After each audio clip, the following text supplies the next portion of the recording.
สบายดีพี่น้องสบายดีอีกรอบหนึ่งพอกันตอนที่ยังพี่น้องเอ้ยมาเมื่อบ่ฮอดเทือนเด้อหิวข้าวแห้งที่เขาอยู่ป่าดิกินข้าวอยู่ป่ากำลังดังไฟ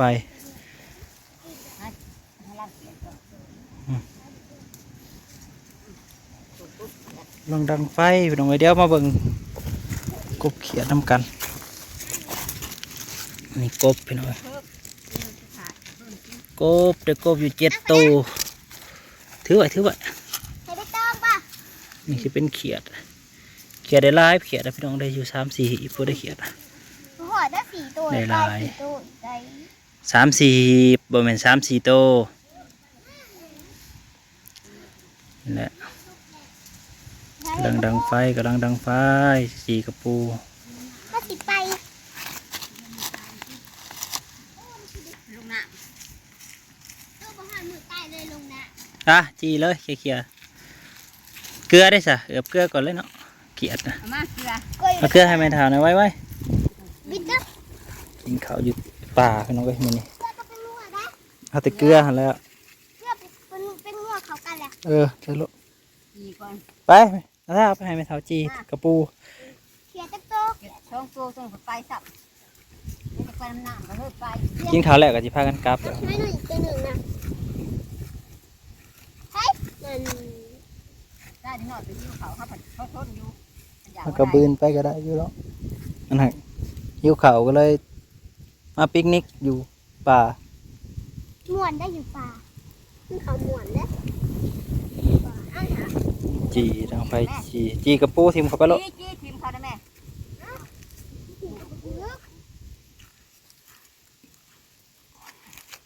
มากับมีน้ำเลยพี่น้องน้ำหวยบองล่างกระปูกินข้าวพี่น้องกินข้าว สบายดีป่าลูกมากินข้าวบ่ายน้ำกันด้วยกันป่าลูก ที่มะกอกวะ เสียลูกเสีย สบายดีป่าลูก พอดีเลยพี่น้องมากินข้าวมา เขาอยู่ป่า เขาอยู่ป่าอยู่โลกน้ำกันนะบ้านนี่เกิดกับบริพุทธเลยพุ่น กินแล้วก็พากันเดินทางเมื่อใกล้ๆหวยแล้วพี่น้อง ยินเขาบอกหอดเพื่อนอยู่ก่อนพอหิวเข่าพอถ้าหอดก็เพื่อนหิวกูบ่หิว แซ่บไปได้กินข้าวอยู่ป่า มันไม่วันเด้อพี่น้องเด้อ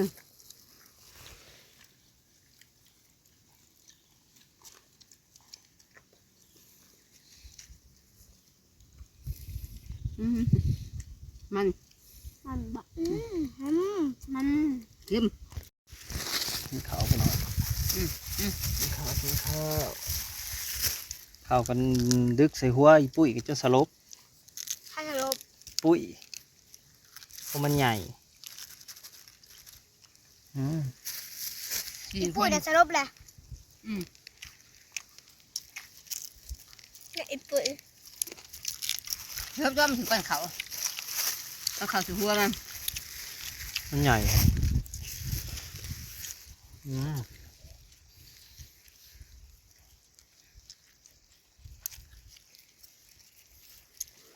มีปลาอยู่บนเนาะ มะควันจะบ่อย คนจะคนเหรอ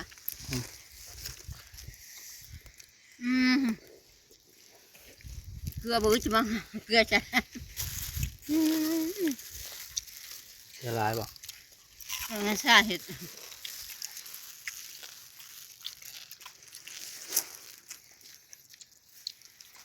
ตัวนี้เลยใบตัวนี้นะแล้วเสร็จไปตัวนี้พอดีตัวนี้เราไปหาเนี่ยสักหน่อยหนึ่งก็ข้าวเห็ดนะยังฝาดหนามัน เอียงมาจะมาน่ะเด็กข้อมือหนาเลือดออกเลยโอ้ปุ๊บป่าโมเมนฮะปุ๊บป่าแค่ใช้ปลาลูกมาโอ้ยมากกับบนมากคือเริ่มมาหาขุบเก็บสวยได้เนี่ยแค่ที่ต้องอยู่ดอกหน่อยห้อยก็ได้แล้วเจอ เอาลีเด้อไปกระดาษเลยไอ้ลีปีโป้จะขึ้นไปทางใด เมื่อแล้ว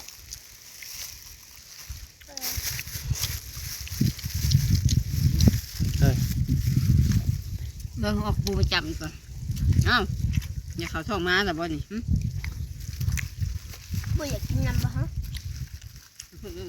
เขาจะเข้าซอยเขาเข้าซอย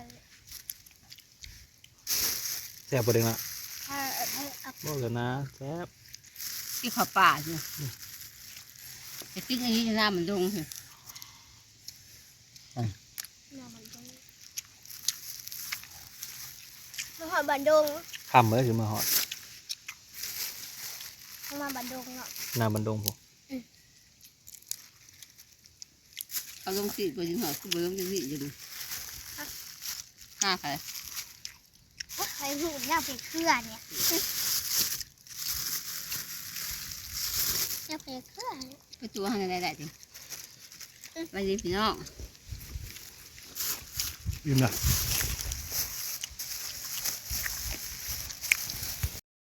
ดับจะให้ กินเขาวแล้วไปต่อบ่ได้พี่น้องพี่ ลิ้นมันพี่ยาวนี่ย่างก็เมื่อยอยู่นะจะไปขุดกบต่อไปบ่ได้ตั้งพักน้ำก็เบิดบัดนี้จะได้เมื่อแล้วแหละน้ำเบิดล่ะ กลับบ้านแล้วบ้านนี้ไปดีพี่น้อง กลับบ้านแล้วบ่เนาะ ไปเชื่อกัน อยากได้เนยคืออยากรับอยากนอน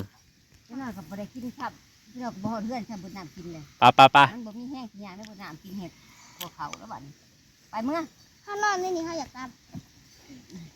อ่ะพวกไปยังปลามันอยู่นี่มันเหมือมามันพลีมืออ่ะ เดินทางกลับไปหน่อย ไปเนี่ย เขาก็กินแล้วน้ำเบิด น้ำเบิดทุกหนึ่งเช้าคน4คนเว้ย ถ้าว่าก็กินจักเดี๋ยวออกมาถ้าก็กิน ไปปุ้ยเมื่อมาให้นมลูก กินละซ้อมเถื่อนเขากิน ไปพี่โป้เมื่อวิดีโอเราบ่มานำ ข้าว แน่ลืมมันนะไปย่าง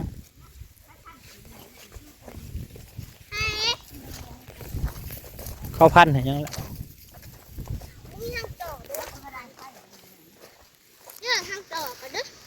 เขาดังไฟให้ยังเนาะ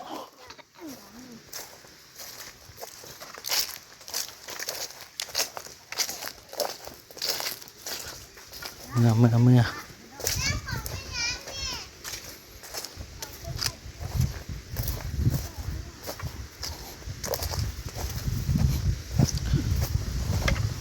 ลมแห้งเด้อเถิง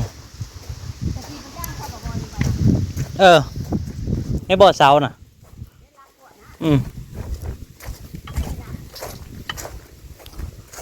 ทักแดนนะ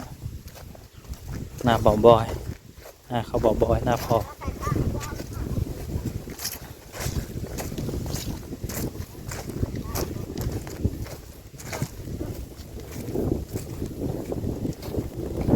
สวัสดีป่าลุ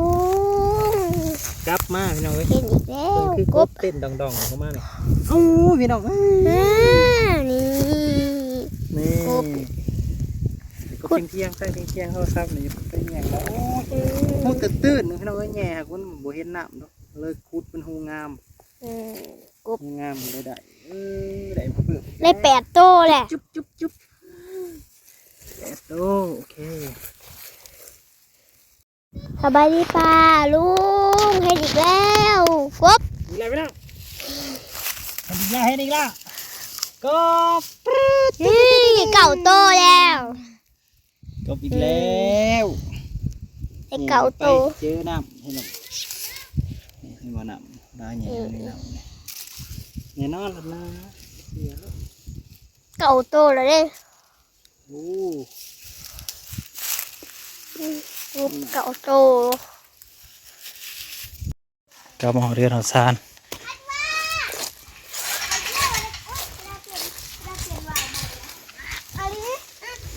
โอ้ยหัวดาวนะ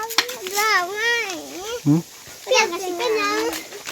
ให้ช่วยมาได้กบจับ ปิดประตู ให้สิว่าอยู่ช่วยได้กบ คนหนึ่งเขาไปเอาน้ำเย็นเด้อ โมเมนโมเมน เตะครึ่งโต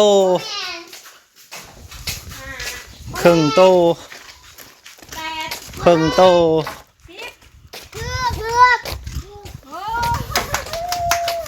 เขียนโบได้ปากกระดาษ ม่วนบ่ไปพุ่น ส นะ อง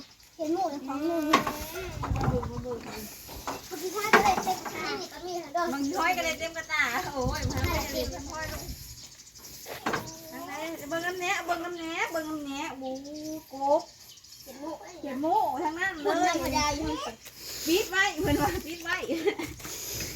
เลือกกบนี่ กบไปจักโต เสียโตนี่ตัว ถึงเลยก็ได้จักโตหน่อยนะ บนประตู ว้า น้อยยังนี่น้อย วันนี้ ฮะ ใช่ ยังนี่ เลี้ยงหรือยัง เก็บหมูตัวนี้ อ้าวได้กบ10โตสินะหอดอยู่บ่ อ๋อ10ตัวแม่เอาได้6ตัวพอได้4ตัว ชาวบ้านก็หมู่นะยามได้ก็ได้ ถ้าตัวหันไปทำให้ไว้เสียหาย กินแห้งบ่มานคือเก่า เมื่อวาน แต่ น้ำคน ให้ เนาะ เก็บหมู เลยไปหาฮักคนเองถึงยังคือเก่าเลยรู้ไหมว่าเอามาลูก ยังลูกยัง จุ๊บคน ยังลูกฮะว่าดูอีหยังในของนะ ยังลูกยังอันนี้นะ ว่าใหม่ดู พื้นอยู่น้ำบ่ห้อยก็ได้บ้านนี้ครูโอ้บ่ทันได้ปล่อยถ้าให้ไปเอามาเด้อมีเสียมบักห้อยลูกบักห้อย อันนี้กบบริหูนะ พอกันใหม่เป็นว่าทุกคนเวลาที่ก็มาหับชม